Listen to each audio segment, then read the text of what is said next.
And good morning, ladies and gentlemen. Welcome to the All-American Book Club. I'm Eden Gordon-Hill, and we are live in our nation's capital, a shining city on a hill. I am so glad to have you here this Sunday morning. We are going to be talking to one of my favorite authors. And okay, I say it every Sunday, but every Sunday I do have a favorite author. And this Sunday, we are talking with Patricia Bradley. She is the author of Counterattack and Fatal Witness. Fatal Witness just came out earlier this year, and we're going to be talking with her about this very powerful book. You know, I'm going to give you a little background. Now, Patricia and I were just sitting here talking. I have my Zabar's coffee, which I tell you about every Sunday, and Patricia's drinking her special protein shake, and we're just ready to rock and roll with you guys this Sunday. She's from the great state of Mississippi, and she is a USA Today best-selling author. So we're going to bring her over to the show, and we're going to talk about basically Fatal Witness and what is ahead with Patricia's upcoming books for the rest of the year. I'm just getting you guys ready. This book, balancing a slow-burning romance with a twisty mystery, this will keep Bradley's fans hooked until the final page, said Publishers Weekly on Counterattack. But now we're going to be talking about Fatal Witness. Patricia Bradley's reputation for writing riveting romantic suspense has been evidenced in many of her series. She now rises to the forefront once again in her second installment of her Pearl River series, which is Fatal Witness, which we're going to be talking about. So welcome to the show, Patricia. I'm so glad to have you here. Thank you. I love being here. This is just fantastic. Well, great. Well, let's talk about Fatal Witness, since it just came out earlier this year, and this is the second installment to this series. Yeah. Tell me a brief summary about this novel. Oh, goodness. I've never been able to be brief in my life, but I'll try. Danny Bennett was witnessed her parents' murder when she was like 10, I think 9 or 10. And but she totally blanked it out, and her uncle found her in a closet and whisked her away to Montana, where they went off the grid. And when the book opens, she's starting to have memories of her time in Tennessee, because that's where it said. It's in Chattanooga, near Chattanooga. And so then her grandmother's looking for her, and her grandmother's a hoot. She has a crime scene board because her daughter was murdered, and she's bound and determined to find the killer. And it was a fun book to write. Well, murder's not fun, but it was still fun to write. Well, you know, murder mysteries are so popular, and, you know, all the different series that comes out, and, you know, we have Great American Media, and they air Columbo every Sunday. They air Murder, She Wrote every Saturday. And so, you know, people are always interested in mysteries. And this audience here, I know they love a little bit of everything. And, you know, with regards to this mystery, what are you hoping my audience and your readers will gain from reading Fatal Witness? I think justice. So many times we don't get justice in life, and I think that's one reason that mysteries are very popular, is because the murderer is caught and justice is served. So I think that is the biggest thing, and then too, the book offers hope. So I think that's one of the things that set inspirational fiction off from general fiction, is that there'll always be a message of hope. Absolutely. And that's what I love about the series that are put out by Revell. I find that there's this faith element along with that justice element. And it's like you said, and this, you know, this show is here in Washington, D.C., Maryland and Virginia, and around all these big cities, and a lot of different things, the unjust seem to be overlooked when, you know, you are going through your day-to-day and knowing all of these uncertainty things that are happening in and around us. And then, you know, you open up your books and you sit there and say, and there's so much biblical foundation to it. And having that anchor, you know, Psalm 56:3 says, when I'm afraid, I will trust in you. And that is such a great verse to implement, especially in this mystery series.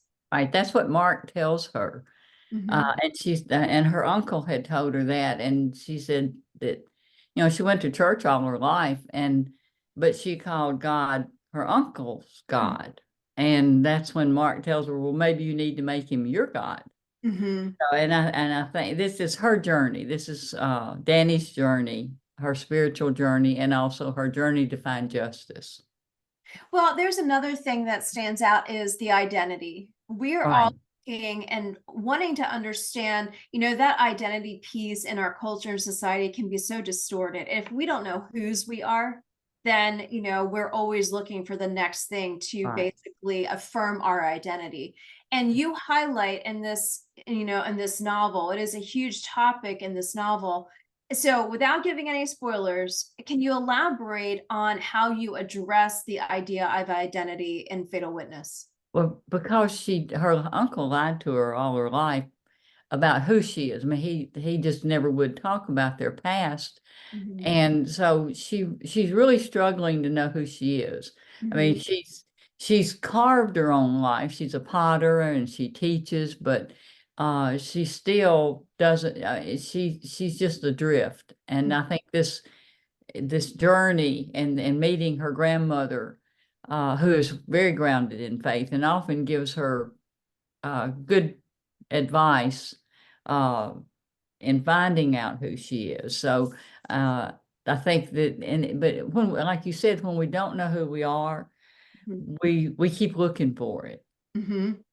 Do you find that as you were writing this book and really focusing on the identity, did you ever struggle that in your own journey in your career until you got to this point? Does this parallel with your own personal life? It's about my personal life, yes, because I did not know who I never knew my real father. So, as you create this person who doesn't exist, but Mhm. in your mind, so you're always seeking this, well, where did I get that? That my mother's not like that. So why do I do this? And Mhm. so, yes, I guess, I didn't think about that until right now, but I actually did draw a lot on my life as far as her looking for her identity.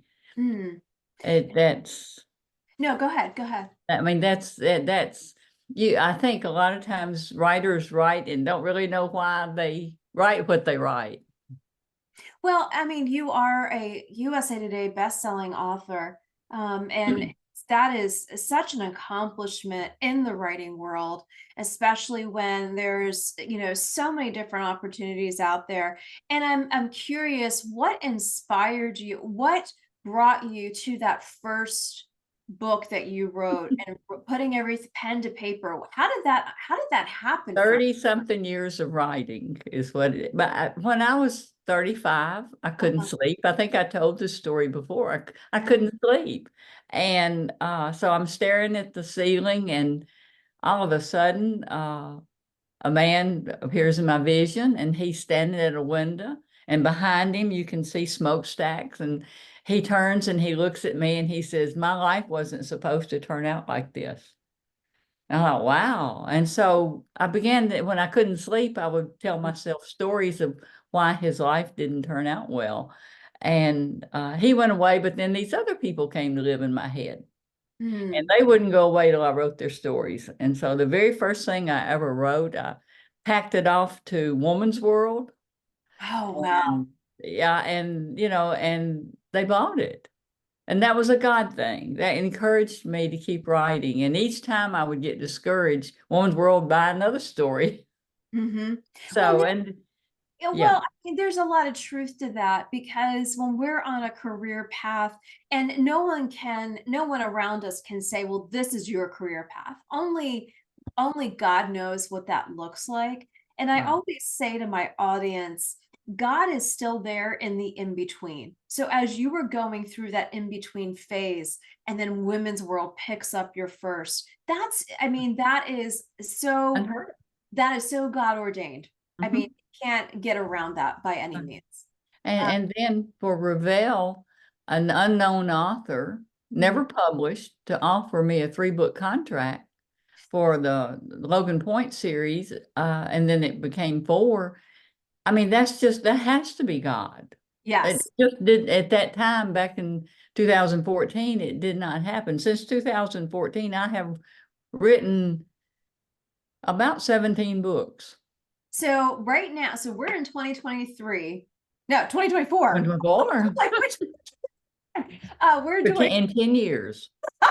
so you have 17 books, and I guess this is where we're going to go into the next, sneak peek for my audience and for your audience that follows you faithfully on your Instagram and your website and all of your social pages.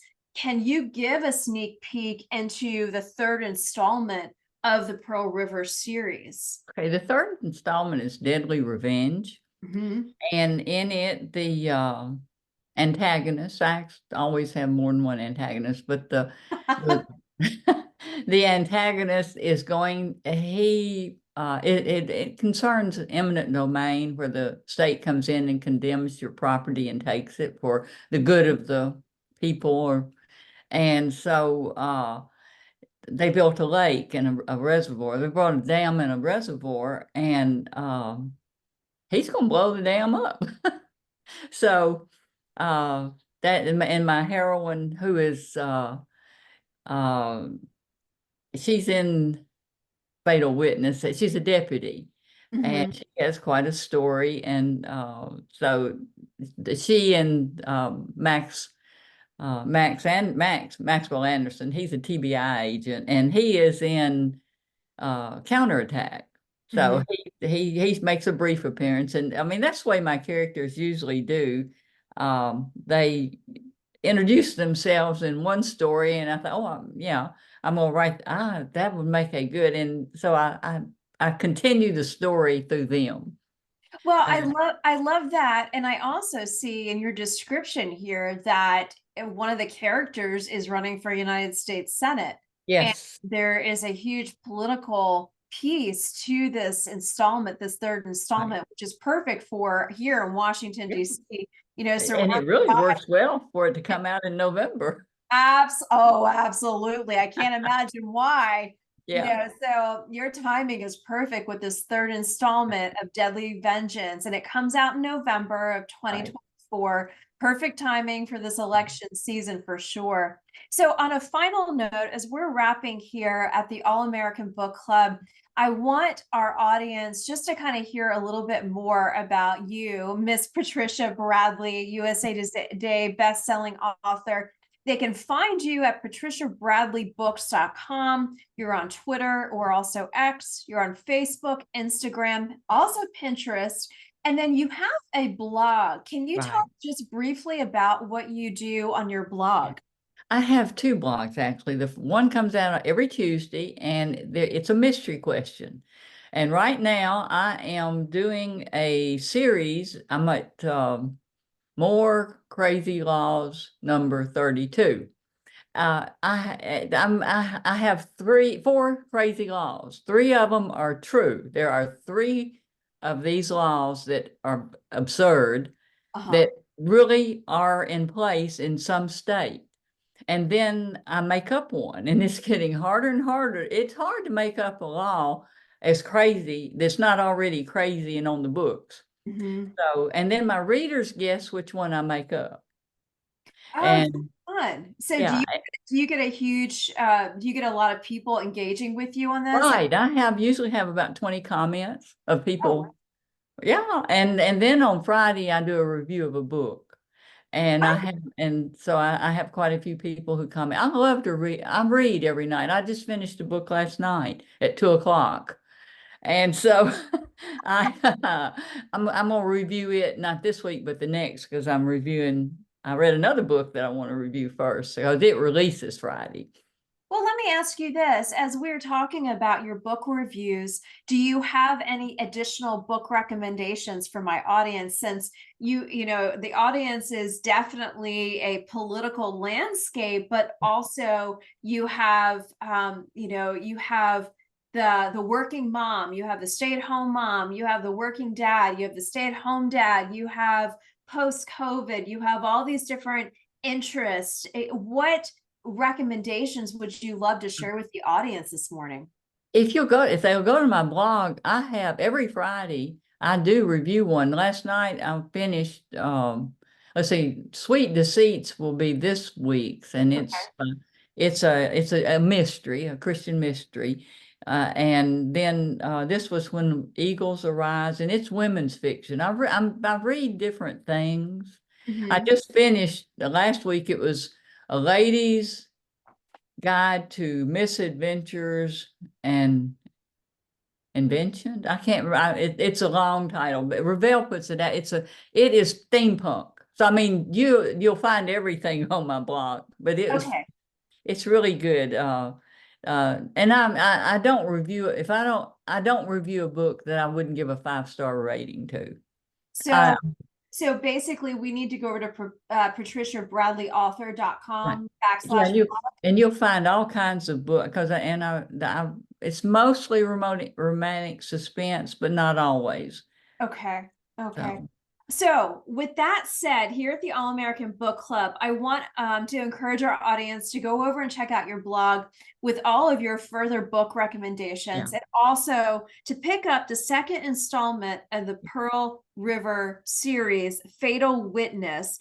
And then make a note on your Kindle, coming in November is the third installment, very much focused on the political landscape, called Deadly Vengeance. So Patricia Bradley, thank you so much for joining the All American Book Club, and many blessings to you in the great state of Mississippi. Thank you, and blessings to everyone who's listening, and a happy Easter.